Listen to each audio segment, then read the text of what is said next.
My name is Ratifa Sechema. Your Excellence, you're most welcome.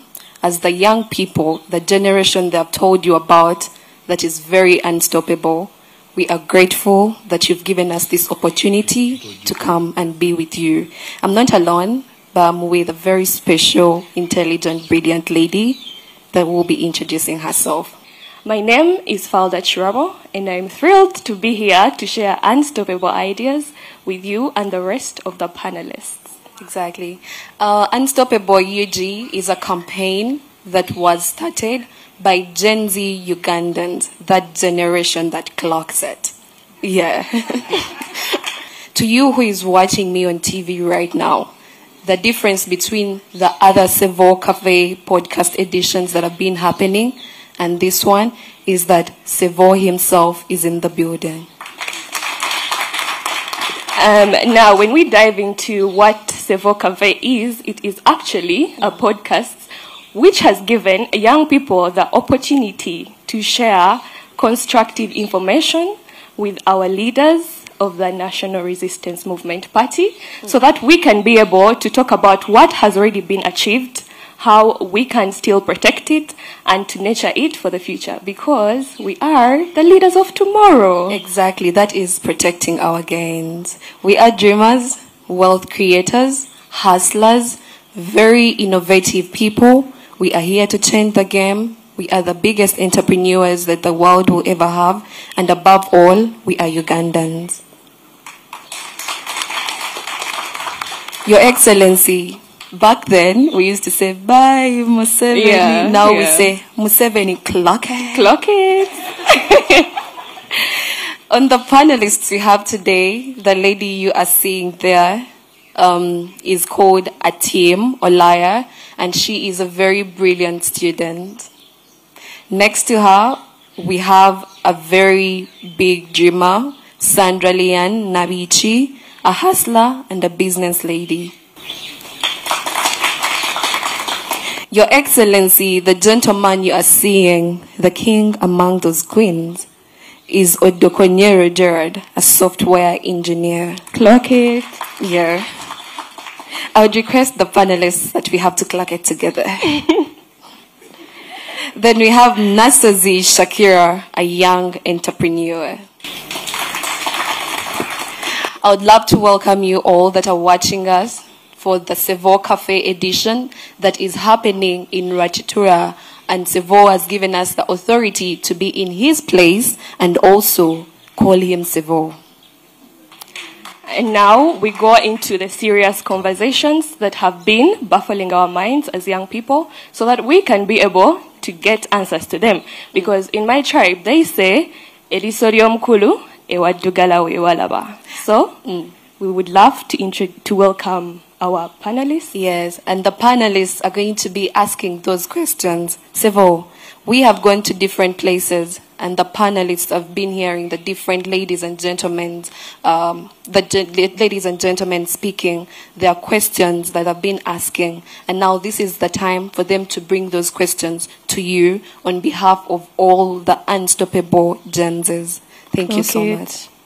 Good evening, Mr. President. I would like to firstly thank you for welcoming us here and hosting us, the Gen Zs, and allowing us to have an educated conversation with you. I would like to start with a question regarding your goals for the economy.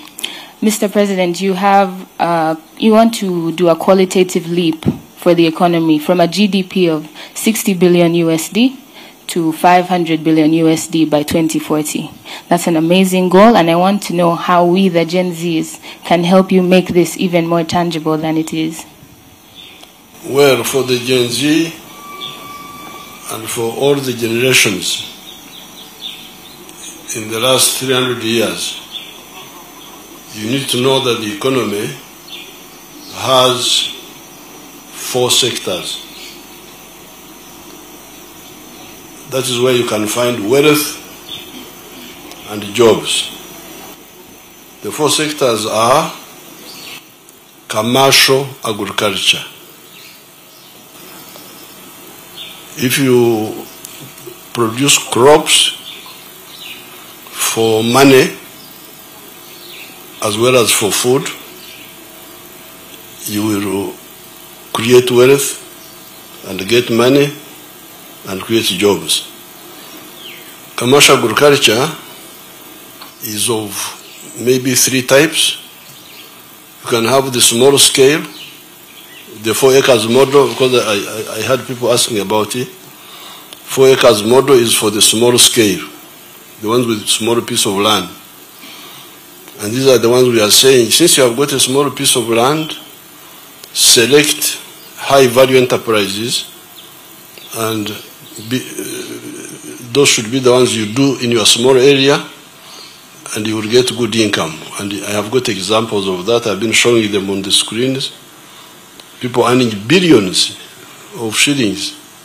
Like if you can have time and visit Joseph Ijara of Serere, of Asangwa, of Kamuli, you'll see people earning billions from 2 acres or 2 acres of land. Then you can have medium large scale agriculture, commercial agriculture, because this is where your people were, Africans were behind, because they were producing, but producing only for consumption, for home consumption, or only working for the stomach, what they call subsistence. This is the one with the campaign. We want everybody to work for the stomach, but also for the pocket. That's why we say commercial agriculture. So small scale commercial agriculture, 4 acres or less, medium scale, and large scale. There, because you see the country needs all these products. For the small scale, you can do, we have recommended 9 enterprises. We have recommended coffee, fruits, small, what do you call, zero grazing dairy cattle, food crop, piggery, poultry for eggs, fish farming, cocoa, and palm oil.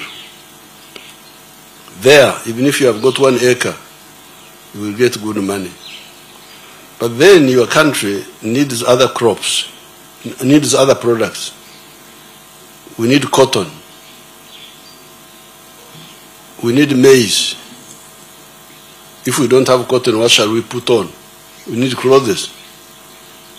We need maize, because maize is low value, but needed in all animal feeds, for starch, for industries. We need sugar cane for sugar. We need tobacco, those who want to die from cancer. Those are low value, but needed by the economy. So therefore we need the large scale producers who produce on a large scale, and although they are getting small per acre, because of scale they get good money. So that is sector 1, which all of you must know, Gen Z or non-Gen Z.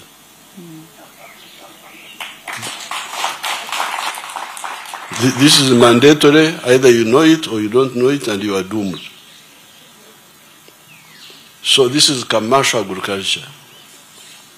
Then the next sector is artisanship and manufacturing and industries.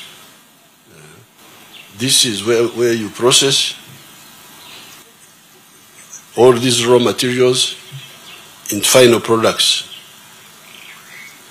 The raw materials we have in Uganda are agricultural raw materials, like the shirt I'm putting on is from the cotton, our cotton here. Then you have the minerals.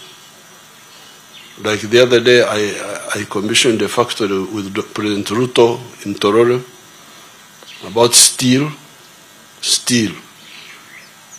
You Gen Z, you must have heard of something called Obutare. Obutare, you have never heard of this. Obutare is iron ore. I was thinking about it. Very good. of Butare is iron ore. That's why you hear of Butare here in Buweju. There's a place called Butare. You can even hear of Butare in Rwanda. There is something there. It is our word for iron ore, from which we get steel. Steel for so many uses, for dams, for buildings, Mitayimbwa, so the mineral-based industries are needed. Then you have knowledge-based industries, knowledge-based, where you don't have the local minerals or the local crops, but you have knowledge. This is where the Gen Z can come in. Knowledge, innovation, computers. Computers are, you put a number of things together and you create a product. But all of them under manufacturing. All of them under manufacturing. That is the second sector. Whatever you do, in the last 400 years, this is the path to modernization. Then the third sector is services. Services. Or whereas services like hospitality. Me here, I am a wealth creator. I produce milk for you people. So you need milk, I am here. I give you milk. I give you a product. I produce beef for you. I produce bananas for you. And somebody transforms it into a processed product. So me, I'm a farmer. The manufacturer processes it into final product or changes a bit like starch and so on. But then we need services, which is the third sector. Services like hospitality, a hotel. Where did you sleep last night? Did you stay in a hotel here? Hotel Iga. Where? Igongo. Igongo. Yes. So now that man, Igongo man, is not like me, who is producing milk, bananas, beef. For him, he's providing a service. Me, I'm producing a product, a good, but for him, he's producing a service. Transport is service. This border is services. Abayimbi, like Bebe Kur and group, they don't produce bananas like me. They just eat, they don't know where the bananas come from. But they provide what I don't do. This is to entertain us. Music, football, sports. Sports is a service. You can also have professional services, medical. If I go for treatment, that's a service. I was going to die, this man brings me back to life. And it's a service. The witchcraft, if you're a witch doctor, he pretends to provide a service. Pastors who preach the gospel, that's a service. So this is the third sector. Now, the fourth sector is also really part of sector 3, but I prefer to separate it. This is ICT. The computers, the what. Because they are providing some other new types of service. For instance, this is what they call BPO. Businesses Processing Outsourcing. Where I am an accountant here in Mbarara, and I do accountancy work for a company in the USA, and they pay me, I send them the work over the internet, and they pay me. So I prefer to separate ICT a bit, to make it a separate sector. But really it is part of the services sector, strictly speaking. So therefore, when you say how can we come in, I don't think there is economy, any sector which is outside these four. I don't think so. If you know any, tell me. But for me, I think these are the four sectors of wealth creation. In some of the countries, if you take, and this is where you are very lucky, you fellows. And this is why you should wake up, get out of sleep, because sometimes you go into sleep, into disorientation. People give you these stories, those stories, but me, I'm here to tell you the reality.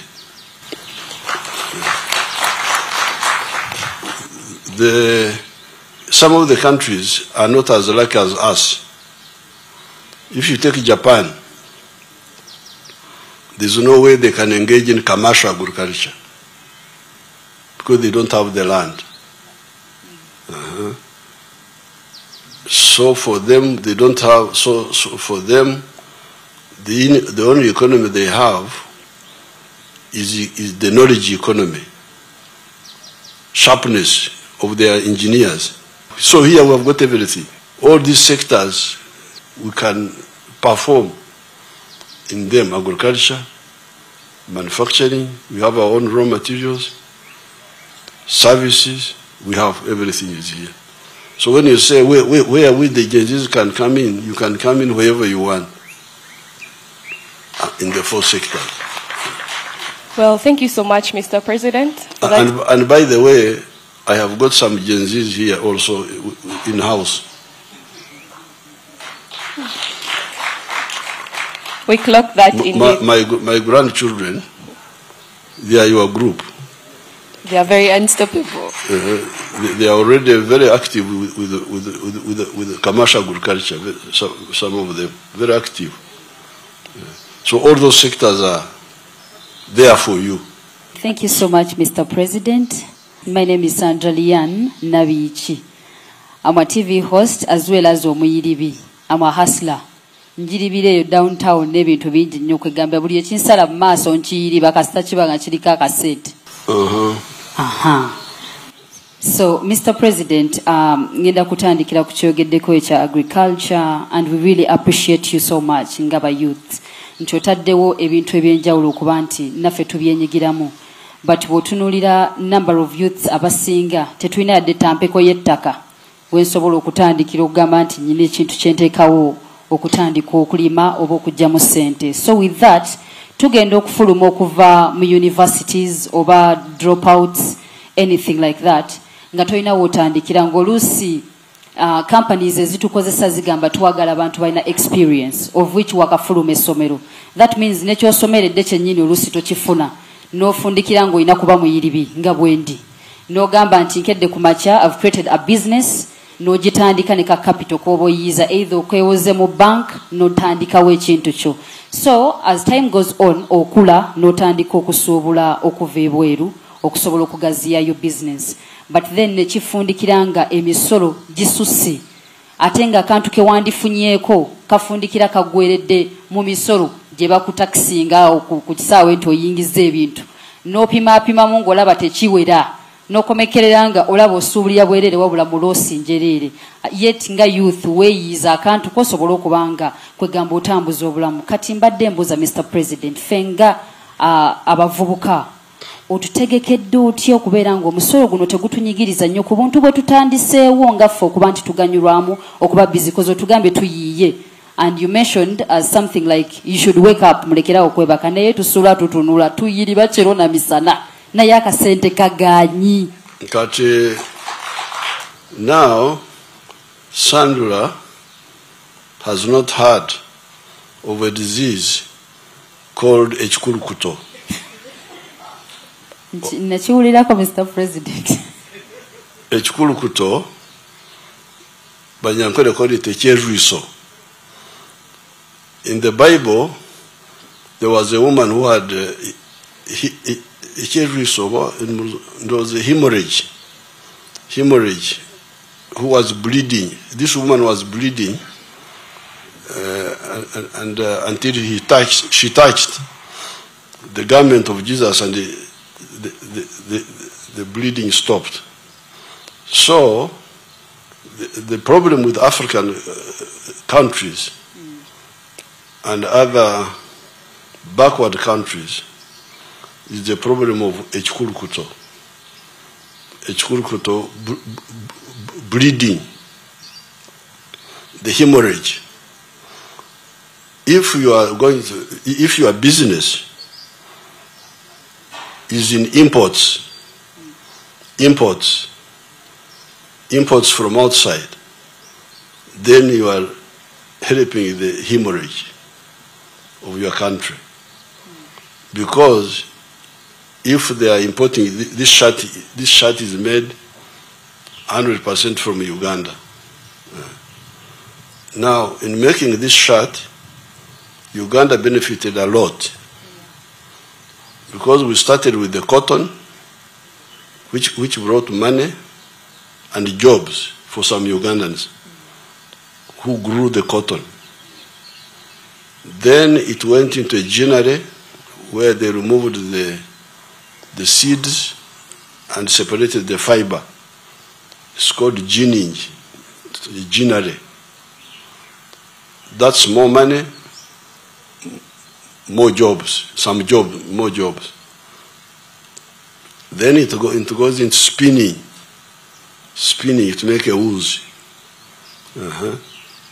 That's more money, more jobs, using our electricity. Then finally, weaving the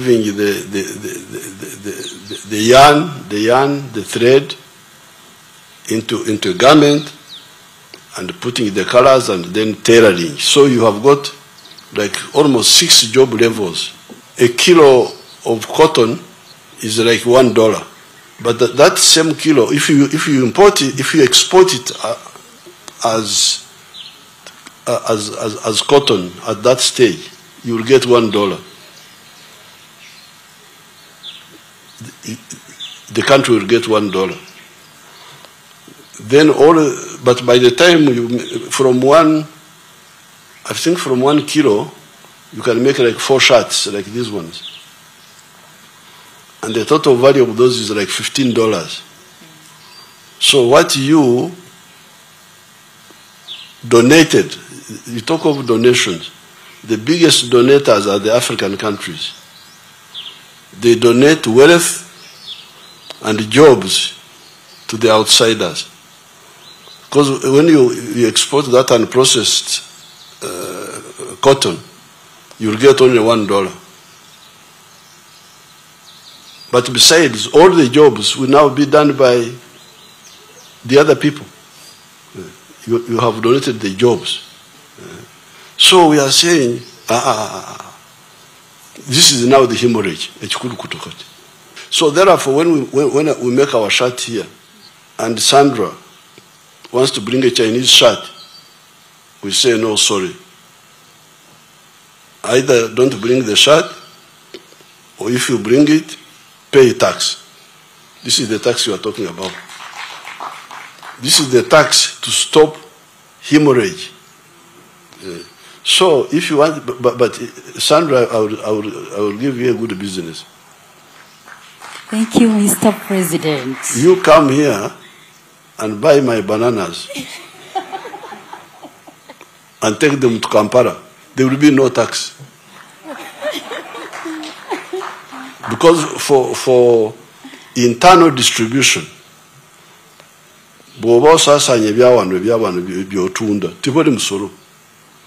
if you buy maize from Chiboga, you buy sim from Acholi, there will be no tax. There's no tax on internal distribution. There's no tax even on agriculture. There's no tax. but we tax you, the agent of Echikurukutu.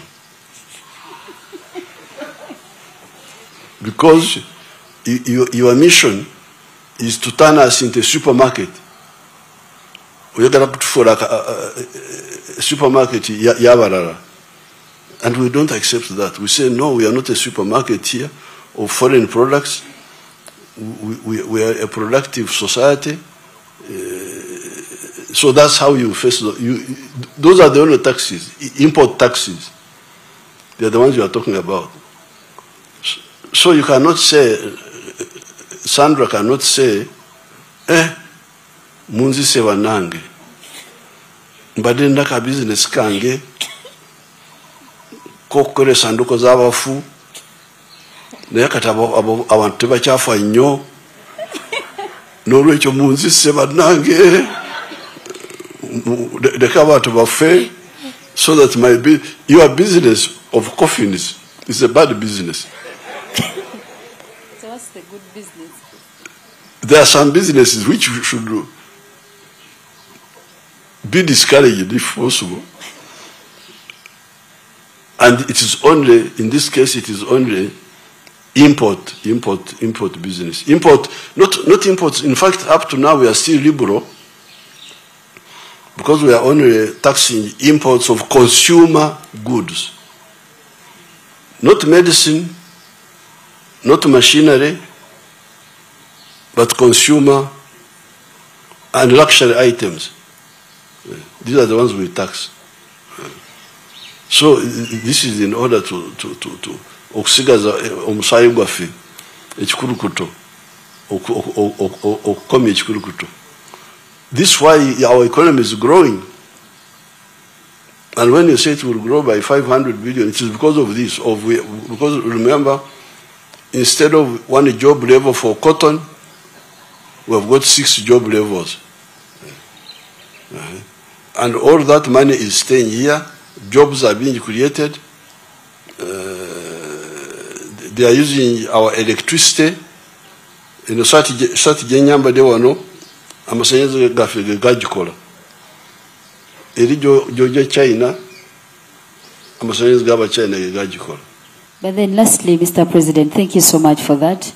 Naye waliwo kyetulira nti foreigners are given taxation holidays. Katinga n'oluusi gwe kyotunda naye kyatunda n'ofundikira nga gwe oli muloosa ate nga bo bakola. Is that true? Now, very good. Abaana bankoze bulungi bannange. Okundeeta mu bazzukulu mbajjemu oluhumbo nolwaleeta kyo mu Luganda. Oluhumbo. Tujjeko ekifu ku maaso. Okay, you can use that one also. You can use that one. You see, there are measurements of economics.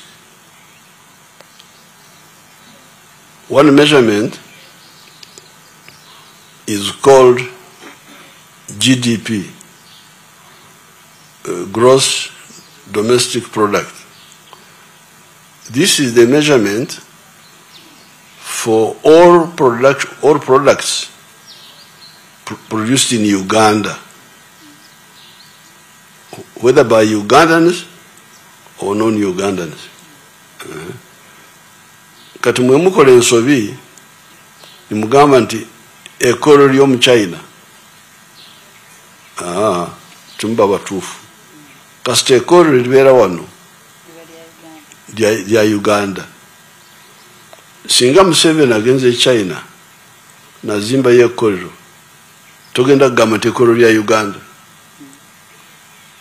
If Museveni builds a factory in China, that factory is not a Ugandan factory. It is a Chinese factory built by a Ugandan. So therefore, all the factories here, all the production here is really ours. Kati mu bantu ababiri waliwo mu China azimbye ekolero wano. Azimbye twaranga yazimba ekolero lya ceramic tiles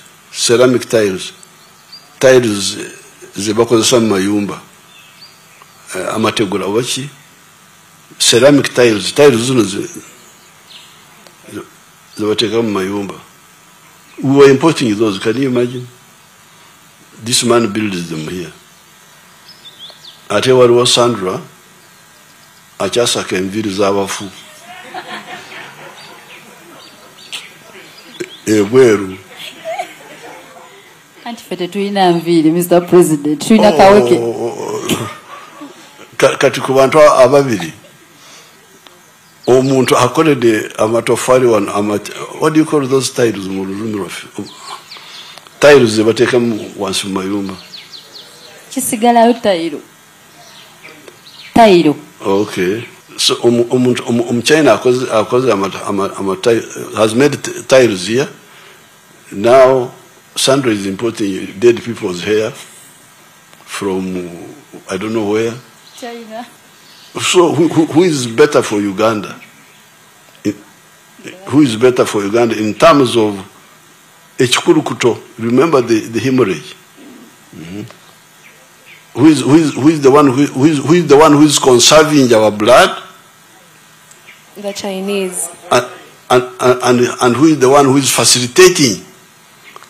Akasente katibaretu akajja mu mwanyi kalina okuddayo okusasulira enviiri z'abafu. This is madness. It is sickness. That's why Africa is... Uganda is strong. That's why people are worried. When you see these people who are talking, these so-called candidates, you can see many of them are working for foreign interests. Because they fear. They can see us that in the city muzibe wa maso. Ndi wano. Ate namanyi munange. Kubanga sisaka mmere emmere njirina wano. Ebyokozesa ebikule ennyo tubirina wano n'emmotoka tutandise okuzikolera wano. So this is the chikulukuto now. Please remember the hemorrhage. Okuswara, to be ashamed, you should be, you Gen Z, nandiyagadde musware, feel ashamed. The GDP of Africa, the whole of Africa. Africa is 12 times the size of India. You can put India into Africa 12 times, size-wise.